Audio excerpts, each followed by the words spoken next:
kontribusikan atau menyampaikan apa-apa yang sudah saya tulis dalam sebuah karya buku. Namun sebelumnya perlu saya sampaikan juga kepada bidang Kusmes Sipa ini dan para pemirsa yang lainnya. Baik.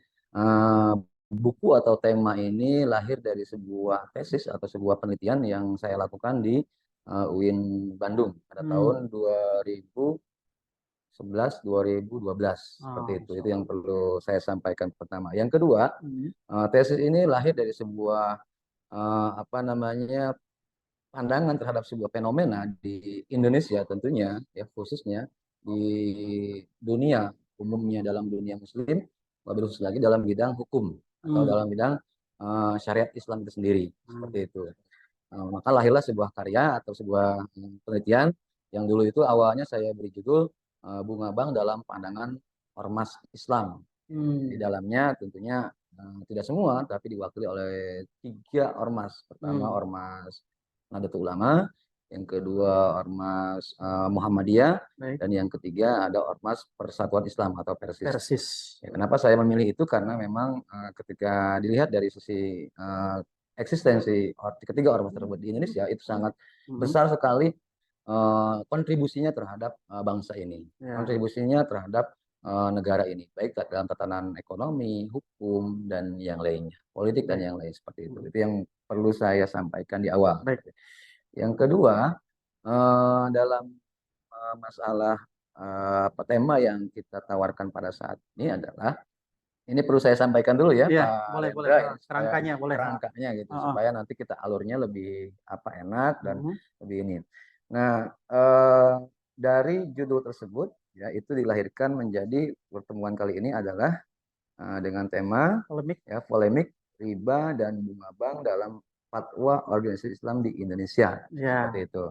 Nah, memang itu hampir sama antara idealitas dan realitas, ya. Dan hampir sama yang saya tawarkan pada waktu itu, Pak Rendra, di Bandung. Berarti cocok ya tema kita ya. Alhamdulillah, tema kita agak cocok seperti itu. Mungkin. Baik, terima kasih Ustadz Supriyatin. Masya Allah, itu tadi tentang gambaran bagaimana sejarahnya beliau menulis buku dan kita angkat menjadi judul podcast kita pada kesempatan siang hari ini, sahabat. Baik, nah ini tadi menyinggung tentang bunga dan ini berkaitan juga dengan judul kita, ya kan? Bagaimana bunga bank itu dalam pandangan ormas? Ini secara ormas, gitu. Silakan. Oke, yang pertama dari sisi ketiga ormas itu perlu saya sampaikan, memang dari penetapannya itu berbagai macam yang dilakukan oleh ketiga ormas tersebut ya. Baik. Yang pertama NU, yang kedua adalah Muhammadiyah, dan ketiga adalah Persis. NU ketika menyikapi bunga bank ini ternyata mengambil 3 sikap, ya 3 sikap para pemirsa atau Pak Rendra. Ya, yang pertama ini haram seperti itu terhadap bunga tersebut. Yang kedua, dan yang ketiga, ada tiga pendapat ulama di sana. Dan pendapat ini tapi sudah disepakati dalam Munas ya, Mas NU sendiri. Tapi mereka mengkerucut ke satu hasil itu ya. Ya, mengkerucut pada NU sekian, ini sekian dan sekian. Jadi mereka mengkerucut dalam satu istihad itu ya. Dalam satu istihad itu. Ini kalau nggak salah pada tahun 1937 ketika muktamar dan dikukuhkan kembali pada tahun 1972. Ya, pada muktamar pada waktu itu. Yang kedua, ada secara global saja ya, ada pandangan dari Muhammadiyah. Nah, Muhammadiyah dari sikap yang dipatwakan oleh Majelis Tarjih, sebab di Muhammadiyah ada yang disebut dengan Majelis Tarjih. Kalau di NU ada yang disebut dengan Bahasul Masail. Seperti itu ya. Sebuah kesimpulan, yang kedua membolehkan. Nah, ini uniknya di Muhammadiyah, menurut saya unik juga antara NU Muhammadiyah itu sangat unik gitu. Makanya saya kenapa membuat buku namanya Dinamika Hukum Islam. Ya, kenapa dinamika? Karena nanti ada keunikan di wilayah hukum ini, Pak Rendra. Kok malah jadi boleh gitu ya? Kenapa nih masyarakatnya itu? Ya, ini mungkin membuat nanti bisa lah jadi sebuah hal pertanyaan atau kita diskusikan, bukan pertanyaan, kita diskusikan ya, lebih enak kita diskusikan. Nah, Muhammadiyah ini saya unik gitu. Nah, ini perlu ditindaklanjuti, diantitesa oleh teman-teman baik di kalangan masyarakat umum. Nah, uniknya Muhammadiyah itu menurut saya mengambil 2 sikap. Pertama mengharamkan, yang kedua membolehkan. bagaimana ini Muhammadiyah bisa timbul haram dan membolehkan? Ini kan loncat loncat ya, tidak boleh. Nah, ternyata ada sebuah sikap yang diambil oleh Muhammadiyah.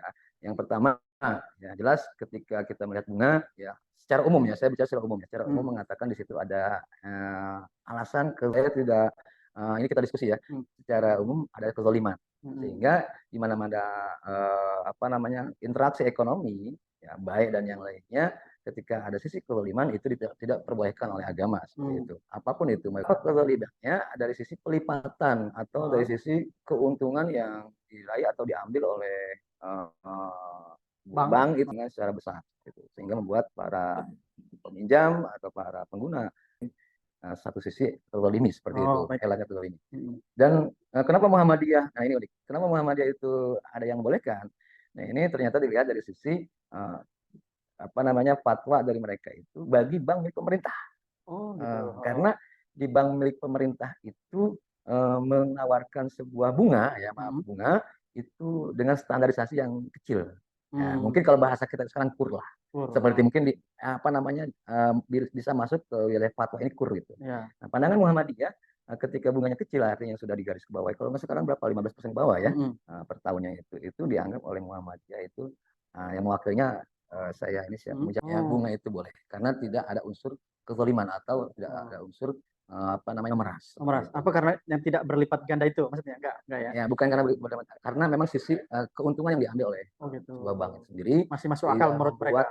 Kezaliman dalam apa namanya imbas kezaliman kepada nasabah seperti itu. Gitu. Nah, ini itu langsung saklek dia. Apa namanya? Salah satu ayat Al-Qur'an pada surat apa ya saya mohon maaf agak sedikit buka ini Pak boleh. Ya karena memang ilmunya itu harus melihat referensi ya referensi yang harus kita lihat supaya memang benar-benar ini versi itu mengambil salah satu dalil Al-Qur'an ayat 130 175 sampai yang bisa saya sampaikan sampai Al-Baqarah. Apa namanya masing-masing ormas itu mempunyai sikap masing-masing. Nah, ya kan ada hasilnya haram, hasilnya boleh, bahkan ada hasilnya haram lagi kan seperti itu. Nah ini sebelum lanjut ke apa ke Dr. Bisno yang sudah bersama kita ya, alhamdulillah ya, sudah bersama kita juga Dr. Bisno. Ini tambah-tambah berkah ini betul, bisa datangnya Pak Dokter ini kan. Insya Allah ya.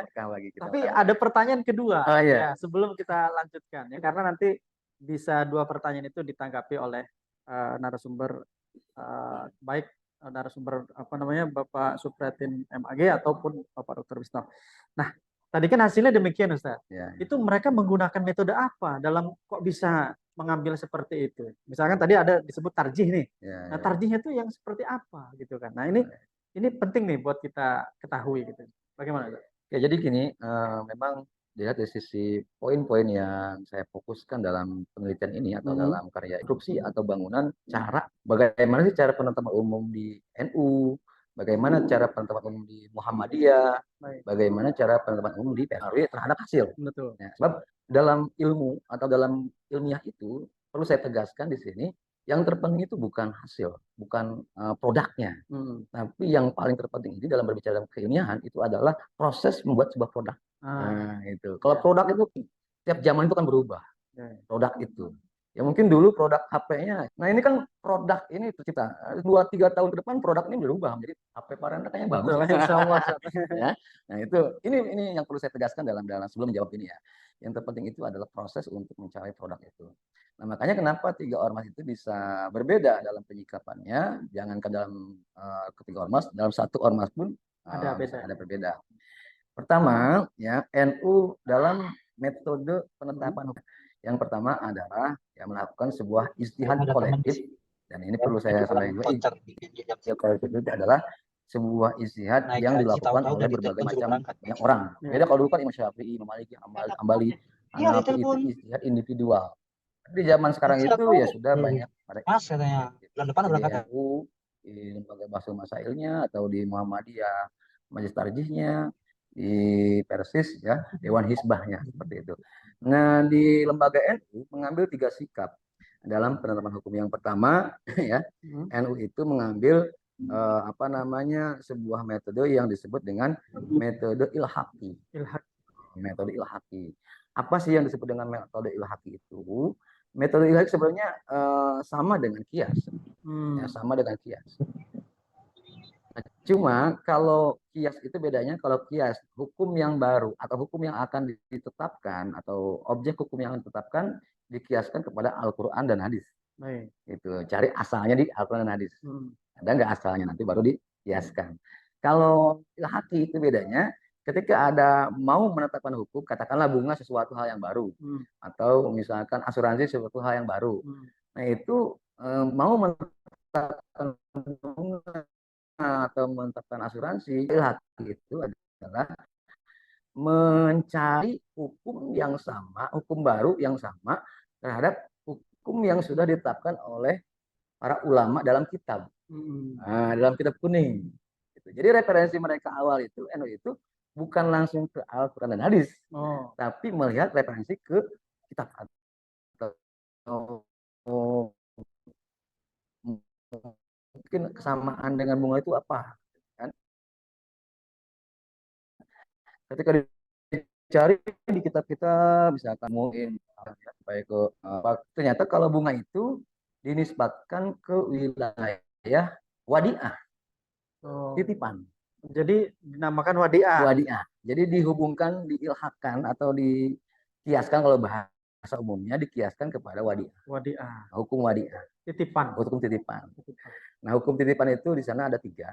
Ada tiga masalah hukum titipan. Pertama, bagaimana orang menggunakan barang titipan. Ya. Yang pertama haram, tidak boleh. Karena kan nitip. Nitip. Nggak boleh dipergunakan. Harus izin dulu. Harus izin dulu. Baik. Yang kedua, kenapa mubah? Boleh. Karena sudah biasa dalam zaman sekarang. Siapa sih orang yang mau gadai, maaf gadai ya, gadai, siapa sih orang mau gadai itu nggak mengambil hasil. Misalkan gini, Pak Rendra punya mobil nih, Pak Supri, nah, saya mau gadai mobil saya lah, berapa duit, 50 juta misalkan. Ya udah saya gadai, pas saya di saya mobilnya pasti saya gunakan, nggak mungkin kalau nggak digunakan. Itu apa namanya, maaf bukan titipan, gadai ya. Gadai seperti itu. Yang ketiga, nah kenapa mengatakan subhat? Nah karena memang subhat di sini hukum subhat kan antara boleh dan tidak. Samar. Seperti itu. Karena sekali lagi, kenapa menghasilkan tiga hukum, haram, makruh dan boleh, itu dinisbatkan, dihubungkan, diilhakkan pada hukum penggadaian. Penggadaian, bukan titipan tadi ya. Baik. Termasuk yang tadi Muhammadiyah juga. Nah, kalau Muhammadiyah beda. Kalau Muhammadiyah itu jadi gini, kalau Muhammadiyah itu mereka itu, kalau tadi NU ya ada tiga. Pertama ilhak, mengilhakkan sesuatu hukum yang akan ditetapkan kepada kitab-kitab yang ada, dihubungkan. Yang kedua nanti ada metode kias juga sama. Kalau tidak ditemukan dalam kitab, semua kitab sudah dicari atau sudah berusaha, kan muhtamar kan banyak ulama. Kalau nggak ada, nanti mereka itu melakukan sebuah metode namanya kias. Sama kias seperti umum, mengkiaskan hukum terhadap yang sudah ada dalam Al-Quran dan hadis. Betul. Kalau di kiasan nggak ada juga, nanti dalam istidlal namanya, tahapan ketiga, langsung mengambil dari Al-Quran dan hadis kalau ditemukan kias itu. Nah ini tiga metode yang digunakan oleh siapa? Muhammadiyah. Nahdlatul Ulama. Nah kalau Muhammadiyah itu kan awalnya pada dasarnya Muhammadiyah itu adalah menggunakan Al-Quran dan hadis. Secara langsung ya? Ya, secara langsung, tidak langsung menggunakan Al-Quran dan hadis. Seperti itu. Nah, ketika ada sebuah hukum yang ingin dijawab, mereka cari ayat Al-Qurannya, ada nggak dalam ayat Al-Quran, cari ayat hadisnya. Hadisnya ada nggak dalam hadis. Seperti itu Muhammadiyah. Nah, nanti kalau misalkan tidak ada, nanti Muhammadiyah mengambil alternatif kedua, mengkiaskan. Namanya objek seperti bunga bank ke yang ada di ini. Mungkin kalau di ada riba ya. Yang kalau ada riba nanti seperti itu malahnya. Nah, yang ketiga kalau memang tidak bisa, baru mereka mengambil dengan metode istislahi. Iya, istislah. Artinya dalam sebuah objek atau sebuah perilaku atau sebuah perbuatan itu kan ada kemaslahatan, dari kemaslahatan. Nah, ini maslahat atau tidak baru. Situlah. Nah, makanya Muhammadiyah mengambil dua hukum tadi. Ya. Ada yang haram, Ada yang boleh. Ada yang boleh. Oh. Secara keharaman dilihat dari sisi kezoliman itu. Kezolimannya dari Quran. Dari Quran itu, ayat Quran itu. Kalau dari sisi kebolehan itu lihat dari sisi istilah-istilahinya. Dari kemanfaatan itu sendiri. Dan tidak ada titik kezoliman. Seperti yang mereka tegaskan adalah bunga yang dikeluarkan oleh pemerintah karena memang alur bunganya sedikit kecil. Iya. Seperti itu. Sehingga tidak menjadi kebolehan. Kalau Persis hampir sama atau? Kalau Persis itu langsung. Beliau itu langsung ke ayat Al-Quran. Bahwa itu sama dengan riba. Oh gitu. Ya, langsung ya. Itu Persis itu tegas. Ya, Persis langsung. Bahwa itu haram. Baik, alhamdulillah. Terima kasih Ustadz untuk mengelaborasi nih pendapat tadi nih supaya dari pandangan yang lain gitu ya. Dr. Wisnu, apa kabar? Apakah sudah tersambung di Alhamdulillah, sudah Pak Kang Rendra nih. Ya, terima kasih. Alhamdulillah apa kabar, sehat. dokter? Supriyati sehat ya? Masya Allah, luar biasa. Alhamdulillah. Kita jumpa di alam maya nih. Ya. Ada Pak Ade Nanang juga ini. Tadi ada juga. Ada ya. Mana Kang Rendra? Baik. Baik, Ustadz tadi menyimak dari awal ya, tadi perbincangan kita ini kami tadi. Jadi menurut Ustadz Supriyatin ini MAG punya berbeda-beda hasil produk ya, dari berbagai macam cara metode pengambilan pengambilan produk hukum, nah seperti itu. Nah ini menarik ini menarik. Nah, ini kan dari sisi ketika NU itu menetapkan bahwa bunga itu seperti gadai sehingga tidak boleh dipergunakan, hasilnya haram. Kemudian Muhammadiyah menetapkan ini haram ya karena berkaitan dengan istidlal tadi, dan boleh karena ada manfaatnya, dan Persis kemudian haram secara mutlak karena itu adalah riba.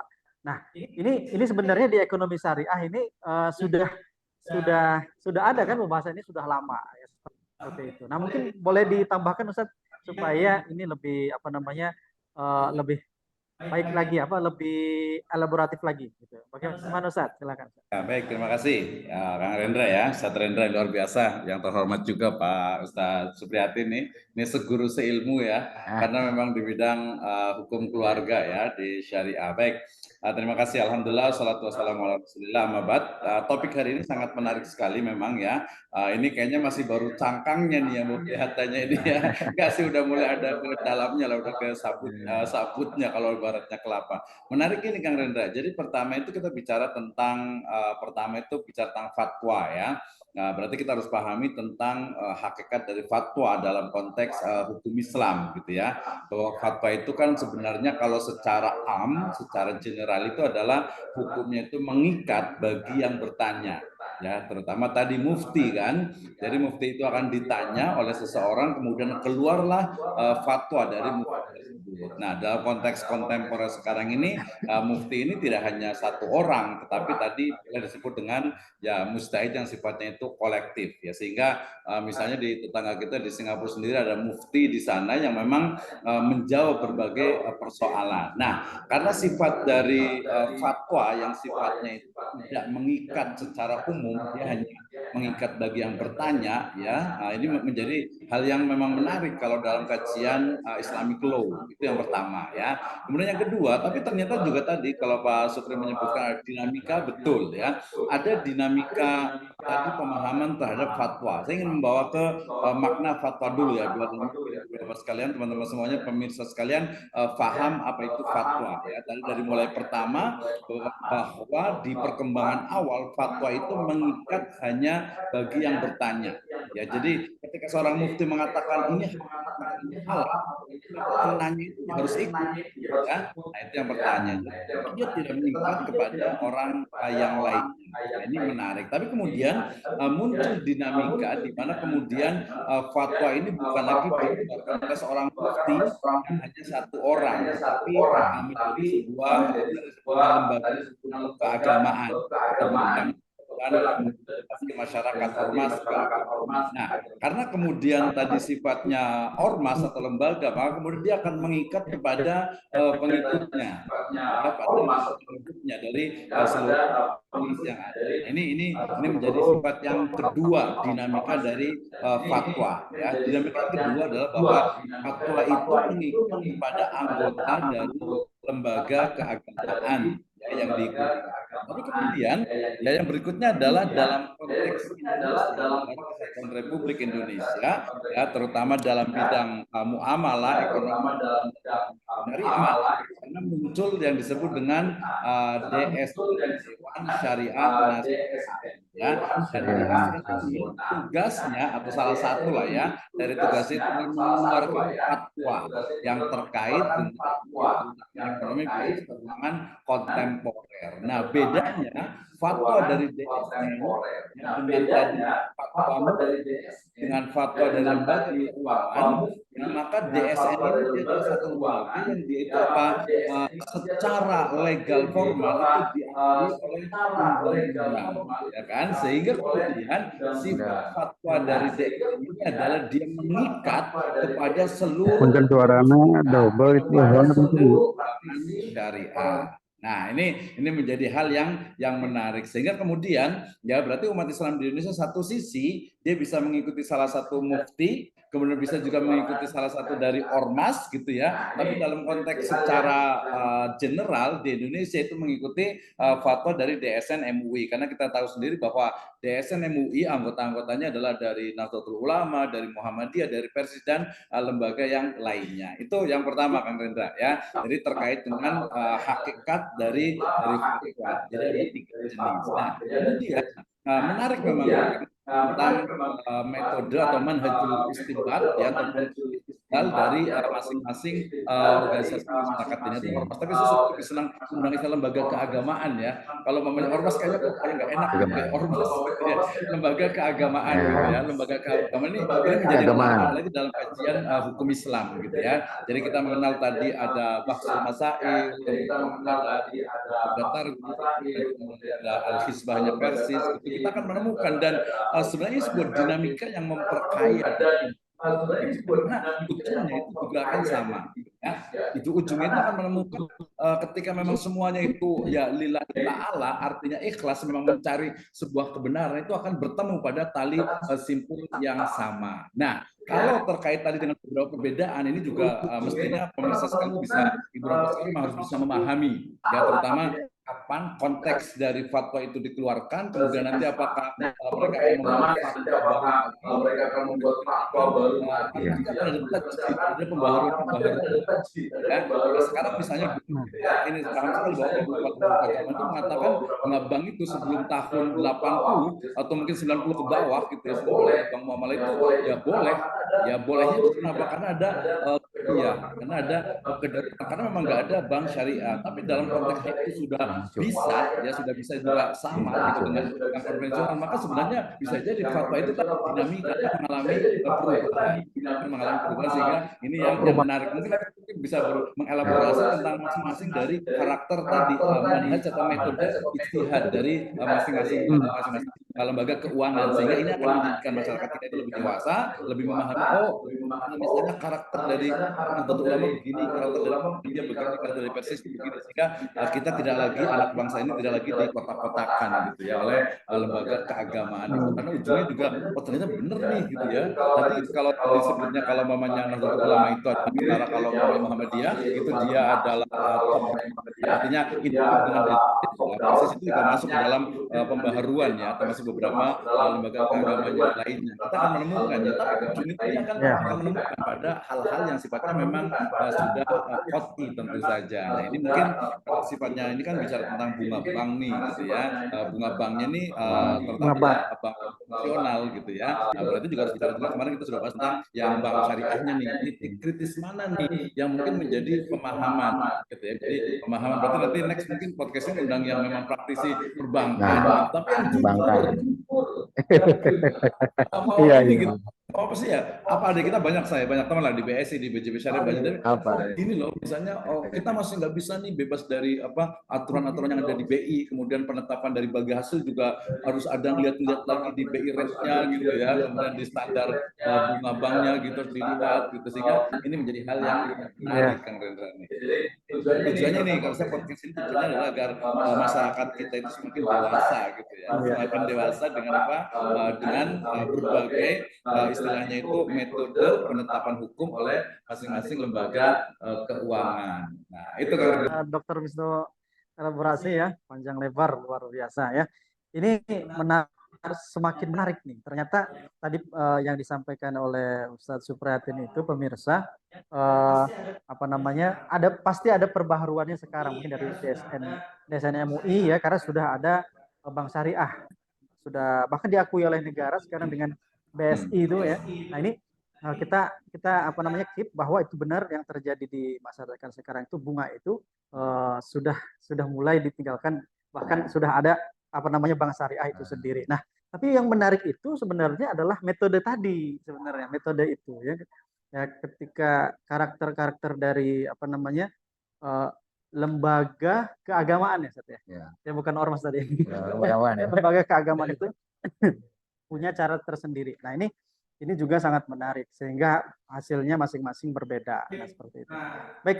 Nah, sebelum masuk ke pertanyaan yang selanjutnya atau ditanggapi oleh Ustadz Supriyatin dari apa jawaban tadi, kita lihat dulu di kolom chat mungkin Ustadz, apakah chat YouTube apakah ada pertanyaan?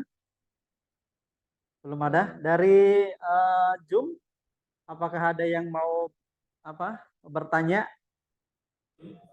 Dari Zoom ada berapa peserta kita? Lumayan ya. Dan silahkan teman-teman kalau ada yang mau bertanya, silahkan raise hand, silahkan dibuka videonya atau di kolom chat juga boleh ya. Iya, kalau tadi mungkin sedikit dengan Rendra nih. Tadi mungkin boleh ada kembalikan lagi ke Dokter Wisnu. Kalau saya menyebutnya dengan mendewasakan masyarakat, sosialisasi dan sebagainya, justru kalau tadi dikatakan memiliki cara yang berbeda-beda, menurut saya sih bukan cara yang berbeda-beda sih gitu ya. Artinya masing-masing justru itu adalah kekayaan dari Islam itu sendiri. Ya, yang bagaimana ketika menetapkan satu hukum baru yang belum ada dasarnya secara qat'i di dalam Al-Qur'an dan Sunnah, kemudian di sana terjadi dinamika, terjadi perbedaan. Iya, dinamika, bahasanya dinamika. Sama mungkin, mohon maaf, misalnya kalau kita ini kan dengan foto rokok misalnya gitu kan ya, kan itu berbeda-beda tuh, berbeda-beda karena memang yang paling penting nanti sebenarnya yang saya mau tanyakan juga nanti ke Ustaz Supri ini adalah tentang ilatnya dari masing-masing itu. Gitu. Tadi bisa lebih dielaborasi lagi tentang kenapa Muhammadiyah mengatakan ini boleh, yang satu boleh, satu tidak boleh. Ini yang bolehnya itu yang di mana? Mungkin tadi sudah sih sebenarnya, tapi mungkin lebih detail lagi. Kemudian misalnya dari Nahdlatul Ulama kenapa menyatakan seperti ini, dari Persis juga kenapa seperti. Jadi sebabnya itu yang penting kalau menurut saya itu. Sebabnya, ilatnya kalau dalam bahasa fikih itu ilatnya. Ya. Boleh, mungkin Ustadz Supriyatin bisa menanggapi tentang yang disampaikan tadi. Oke, terima kasih ya. Ini merupakan salah satu warna ya, warna sangat menarik ya. Ya, dengan apa yang disampaikan oleh Pak Dokter ini, saya menjadi optimis lah ke depan bahwa keilmuan dalam Islam itu, khususnya dalam hukum Islam ataupun perekonomian Islam itu harus dikembangkan, digali lagi seperti itu. Betul, alhamdulillah. Yang pertama sebelum ke wilayah masalah ilat, perlu saya juga mungkin sedikit menanggapi ya. Benar tadi yang disampaikan oleh Pak Dokter ya, bahwasanya fatwa itu adalah sesuatu yang mengikat terhadap orang yang meyakininya atau mengikutnya ya, seperti itu. Nah ini yang menarik juga di Indonesia menurut saya itu ada 4 ya. Ada 4 produk hukum gitu. Di Indonesia ya. Yang pertama produk hukum syariat Islam itu sendiri, gitu kan? Ya seperti khusus dalam muamalah kan banyak ya. Yang kedua ada sholat, bagaimana produk Islam, hukum Islam dalam sholat itu, ada puasa gitu kan, ada zakat dan yang lainnya. Yang kedua ada yang disebut dengan fatwa. Mm-mm. Fatwa. Nah, tadi yang sudah dikatakan fatwa itu kan mengikat bagi orang yang Bertanya. dan meyakininya. Seperti Meyakini juga. di Indonesia itu ada yang disebut dengan fatwa MUI. Ya, betul. Nah, fatwa ini nanti beda antara syariat Islam dengan fatwa MUI beda nanti di Indonesia. Inilah yang dalam buku saya itu. Yang ketiga ada lagi namanya konun, kodo. Kodo itu adalah ketetapan yang ditetapkan oleh peradilan. Peradilan hakim. Hakim, kodo ya, kodo itu. Yang tiga produk hukum di Indonesia, dan yang keempat ada yang disebut konun. Undang-undang. Undang-undang. Nah, dari empat produk hukum di Indonesia ini, ya kalau syariat atau kalau hukum Islam lah katakan, kalau sekarang itu bahasanya hukum Islam. Ya. Nah, itu ada yang wilayah privasi, ada yang sudah masuk undang-undang. Ya, seperti tadi bunga bank sudah menjadi produk undang-undang, sudah masuk ke konun namanya. Bukan syariat Islam lagi, tiba namanya konun kalau dalam istilah jurisprudensi itu. Ya. Sholat dan puasa itu kan belum masuk ke wilayah konun. Undang-undang. Belum kan? Masuk. Makanya di Indonesia orang yang tidak sholat itu enggak bebas. Enggak puasa bebas. Karena memang hukum syariat Islam sholat dan puasa belum masuk undang-undang. Baru syariah. Bukan baru ya, artinya di wilayah syariat Islam. Di wilayah syariat Islam, bukan di wilayah undang-undang. Makanya di Indonesia itu orang yang enggak puasa sama orang yang enggak sholat itu tidak dihukum sama polisi atau sama aparatur pemerintah atau lembaga hukum pemerintah seperti itu. Yang ada lagi yang namanya tadi yang disebut dengan kodo. Kalau kodo itu yaitu ada bagaimana istihad para hakim seperti itu. Itu yang menariknya tadi ya, saya di Indonesia ini, makanya dari awal saya katakan permasalahan kita itu bukan produk hukumnya, tapi bagaimana produk hukum itu bisa dibuat gitu, atau bisa diramu, atau bisa ditetap. Dari tesis ini saya berharap saya mengajak lah, bukan menantang ya, mengajak kepada pemirsa, undang-undang bunga sudah masuk undang-undang, pertikahan sudah masuk undang-undang, gitu. Kenapa sih sholat nggak di undang-undang gitu?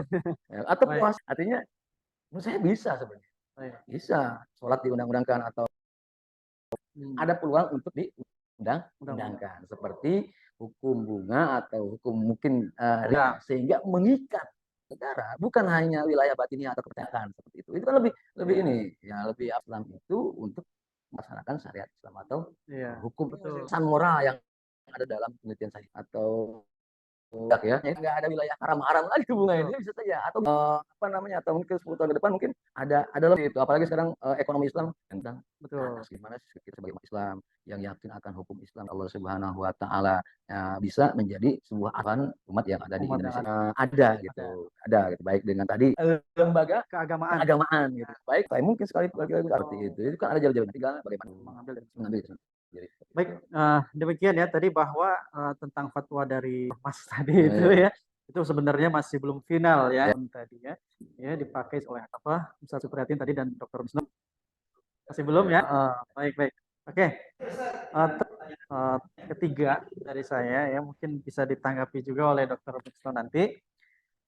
Apa implikasi penetapan lembaga keagamaan atau ormas tadi ya dalam hal bunga bank terhadap undang-undang perbankan? Nah, kalau tadi kan ada wacana mau undang-undang nih, ya kan? Nah, ada nggak implikasi ke undang-undang perbankan itu? Tentunya ini ada ya.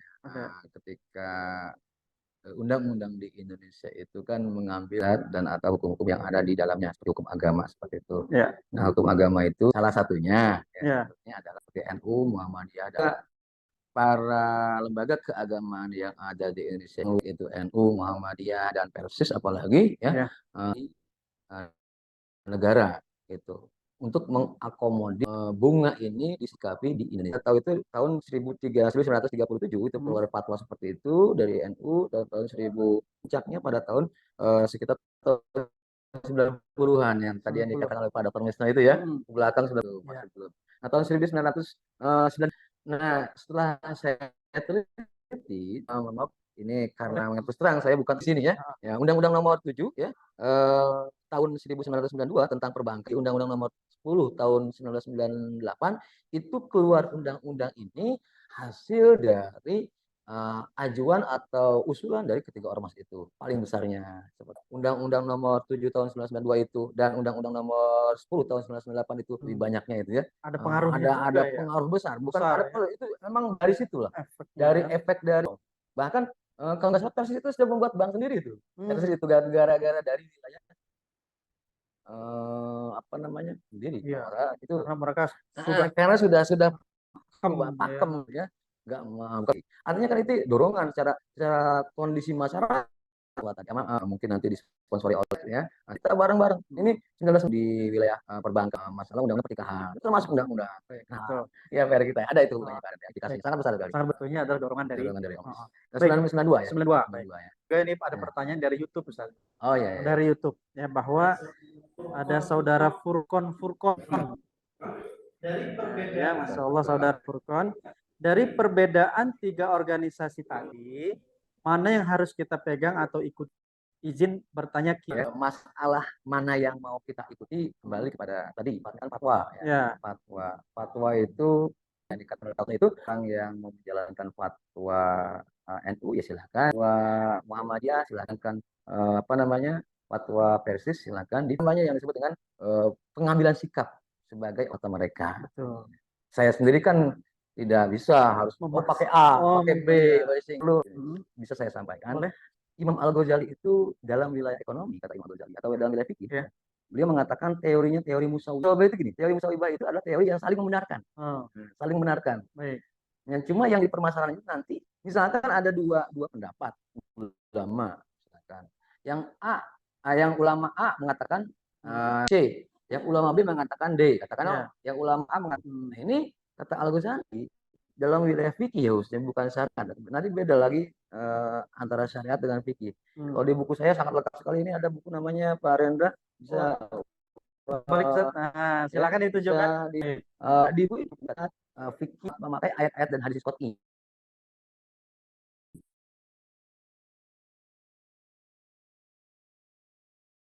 Nggak bisa dirubah.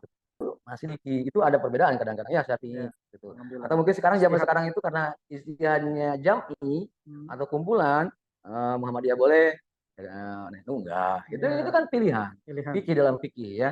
Namanya kata Ghazali itu fikih itu dalam wilayah musawwibah, saling membenarkan. Cuma nanti kenapa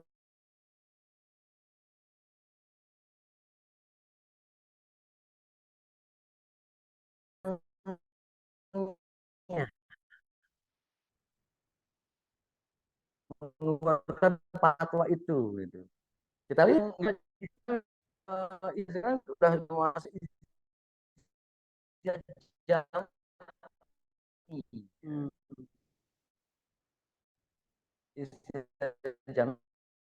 di buku ini pun saya terang ya bisa saja ya Pak Ustaz.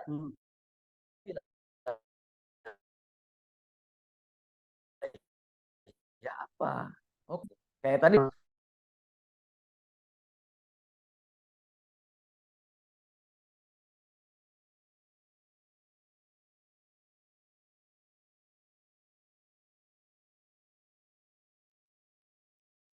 mungkin kalau dalam standarisasi ekonomi itu kalau nggak salah lebih dari 15% ke atas, dapat 15 sampai 18 ya.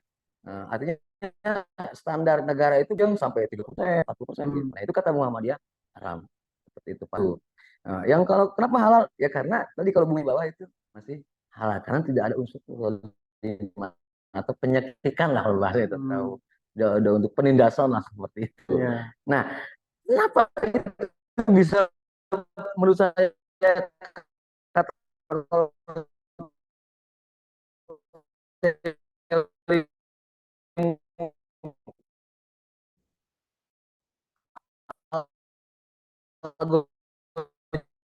jadi bisa sama atau bisa benar. Terakhir ini tadi pendapat tadi jawaban kepada Bapak Furkon apa tadi jawaban tentang sebelumnya tadi tentang apa tadi tentang apa tadi Ustaz? Implikasi. Nah, implikasi tadi. Nah, itu tolong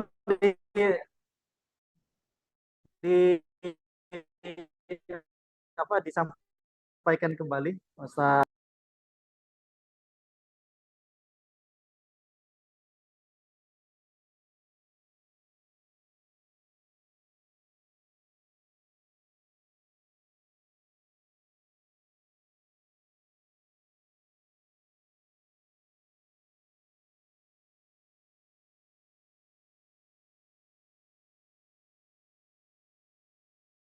ke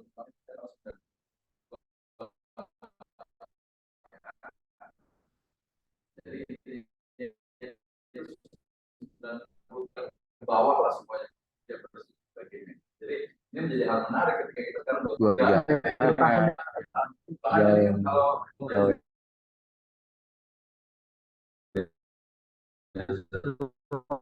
puluhan tahun. Azman dan mungkin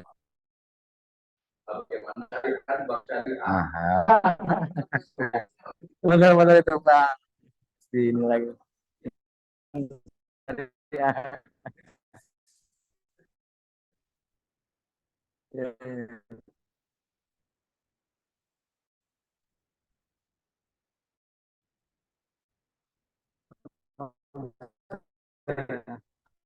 Aplikasi jadi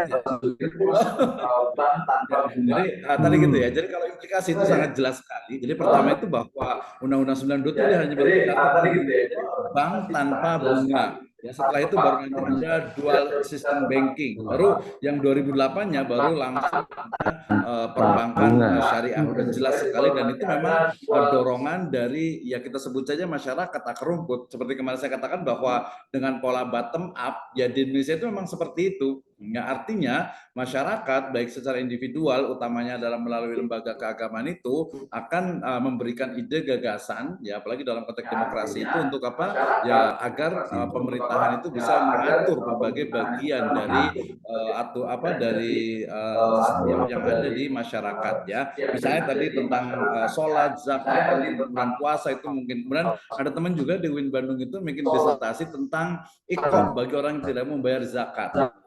Karena apa? Ini kritik juga nih. Undang-undang, ingat itu bukan undang-undang zakat, tetapi undang-undang pengelolaan zakat. Sehingga karena yang namanya undang-undang itu selalunya mestinya adalah ada punishment. Tetapi dalam undang-undang pengelolaan zakat itu tidak ada punishment. Jadi ibaratnya itu malah mungkin agak-agak mandul gitu. Ya, undang-undang kok nggak ada ikopnya gitu. Itu menjadi hal yang menarik. Sekarang udah ada undang-undang tentang jaminan produk halal ya. Kemudian juga undang-undang tentang haji dan umroh gitu ya, tentang asuransi syariah. Nah ini memang ya tugas kita bersama lah, ya untuk kita bisa mengembangkan. Jadi ke depan ya bisa jadi mungkin kalau yang ibadah mahdoh karena kita paham negara kita ini kan kalau misalnya yang sifatnya private gitu kadang kan memang tidak terlalu diatur gitu. Tapi kalau yang publik yang banyak ininya biasanya memang ke undang-undang dan cost biaya untuk buat undang-undang ini kan cukup mahal ya sehingga ini teman-teman perjuangan di APSI juga membuat namanya nanti seperti omnibus law gitu ya, tapi dia adalah undang-undang tentang ekonomi syariah. Jadi ekonomi di dalamnya itu bisnis, keuangan, kemudian banking, kemudian insurans semuanya ada di situ. Tapi hanya dalam satu undang karena costnya itu biaya itu sangat tinggi sekali untuk membuat sebuah undang-undang. Ya kembali ke tadi implikasi ini sangat jelas sehingga kemudian memberikan kepada kita sebagai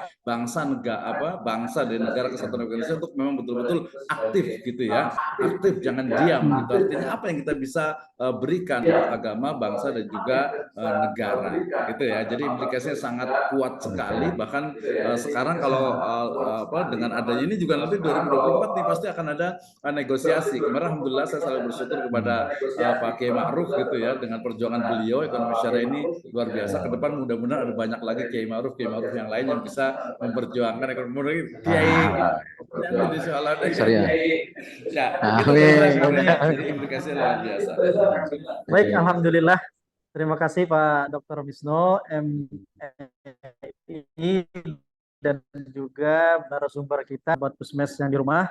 Jazakallah khairan katsiran kepada kedua narasumber tadi ya dan juga teman-teman yang ada di rumah menyaksikan hingga akhir video ini ya. Mudah-mudahan menjadi sumber belajar ya. Jadi sumber belajar, sumber diskusi, penelitian dan juga inspirasi yang menarik ya di apa namanya bagi pegiat pemerhati maupun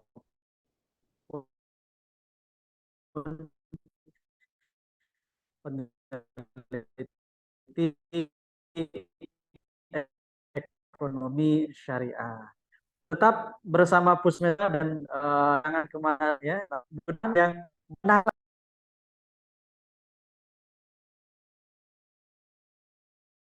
layanan Pusmesifa. Nah, jadi kolaborasi banyak hal ya di Pusmesifa ya baik itu dalam segi apa namanya kolaborasi dalam sedekah istiqomah ya setiap pagi maupun produk yang dihasilkan oleh Pusmesifa atau produk yang dihasilkan oleh teman-teman semua. Baik, sobat Pusmesifa dimanapun berada, terima kasih